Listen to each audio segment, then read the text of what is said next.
অধিকার, এটা না কোনো সাধারণ শব্দ, না কোনো ব্যবসা, নিজেই একটা অদ্ভুত ব্যাপার এই অধিকার।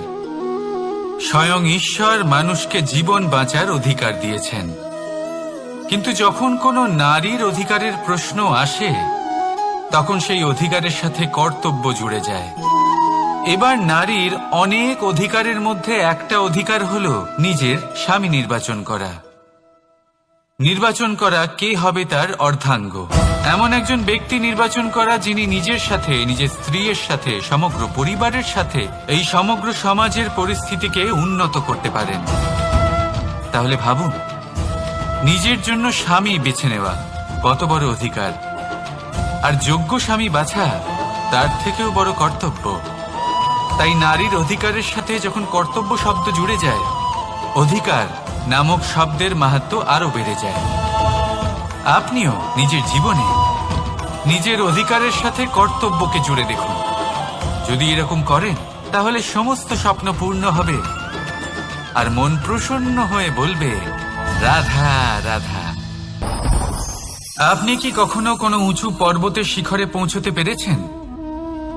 যদি পৌঁছে থাকেন বা যদি আপনি কোনো উঁচু পর্বতের শিখরে যান, তাহলে ভালো করে দেখবেন, আপনি যত উঁচুতে অগ্রসর হতে থাকবেন আস্তে আস্তে সমস্ত বনস্পতি বিলুপ্ত হতে থাকে।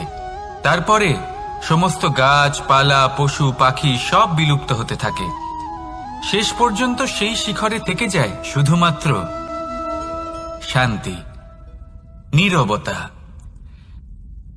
আমাদের মানুষের সাথেও এটাই হয়। মানুষ যখন আত্মবিকাশের পথে অগ্রসর হতে থাকে এবং নিজের জীবনের শিখরে পৌঁছতে চায়, তখন তার একা থাকা অত্যন্ত প্রয়োজনীয় হয়। আর তাকে তখন ত্যাগ করতে হয় নিজের সুখ স্বাচ্ছন্দ্য, নিজের সম্পত্তি, নিজের সমৃদ্ধি, নিজের সৌন্দর্য। দেখুন, জীবনের শিখরে পৌঁছনো একেবারেই সহজ কাজ নয়। এ হলো অত্যন্ত দুর্গম এক পথ, কিন্তু যদি আপনি সেখানে পৌঁছতে চান তাহলে আপনাকে ত্যাগের প্রবৃত্তি জাগিয়ে তুলতে হবে।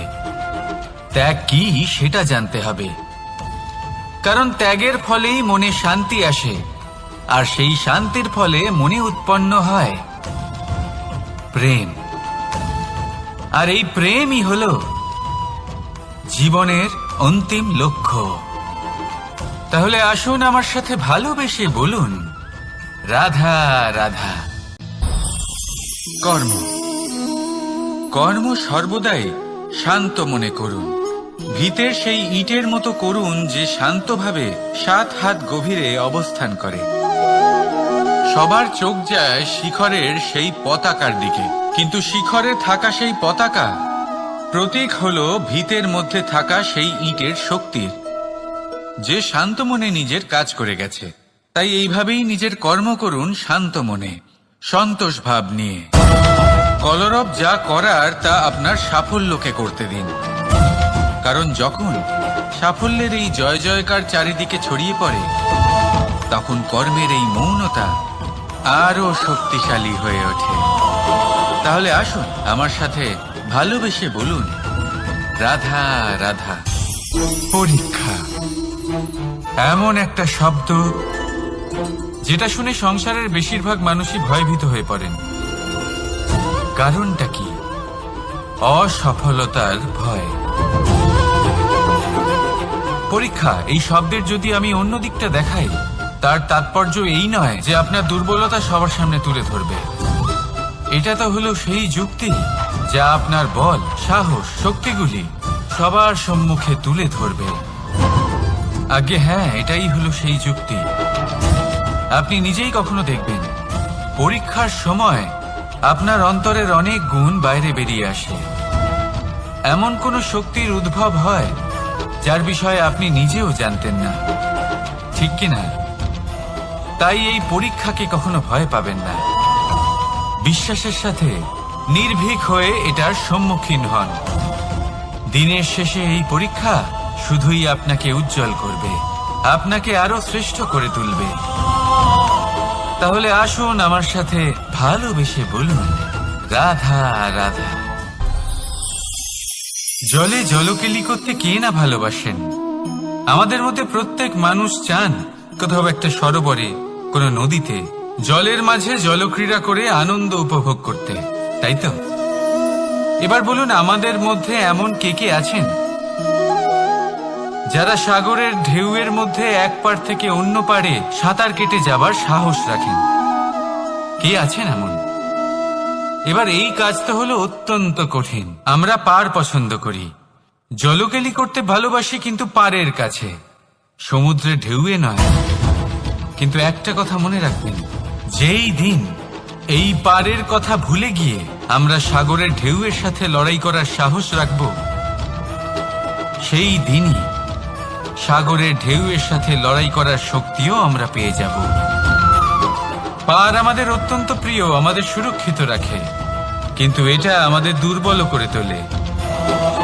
তাই এই পারের মায়া ত্যাগ করুন আর সাগরের ঢেউয়ের সাথে লড়াই করার সংকল্প নিন। নিজের প্রতি বিশ্বাস রাখুন, তারপর দেখুন কি হয়। সফলতার শিখরে আপনার এই জীবন পৌঁছবে আর ভালোবেসে বলবে, রাধা রাধা। মানুষ যখনই নিজের জীবনে নতুন কিছু করতে যায় তখন ভয়ভীত হয়ে থাকে। ভাবে, যদি আমি অসফল হই তাহলে কি হবে? কে কি ভাববে? কেউ আমাকে দেখে হাসবে কিনা? যদি আমি আমার মতামত দিই তাহলে বলবো, এইসব পরীক্ষার সম্মুখীন হতে কখনো ভয় পাবেন না। কারণ যাই হোক না কেন, পরিণাম দুটোই হতে পারে। একটা হয় আপনি জিতে যাবেন, দ্বিতীয় পরিণাম আপনি হেরে যাবেন। খুব সোজা। যদি জিততে পারেন আপনি সবাইকে নেতৃত্ব দিতে পারবেন, কিন্তু যদি আপনি হেরে যান তাহলে আপনার কাছে সেই অভিজ্ঞতা থাকবে যা দিয়ে আপনি আগামী প্রজন্মের পথপ্রদর্শক হবেন।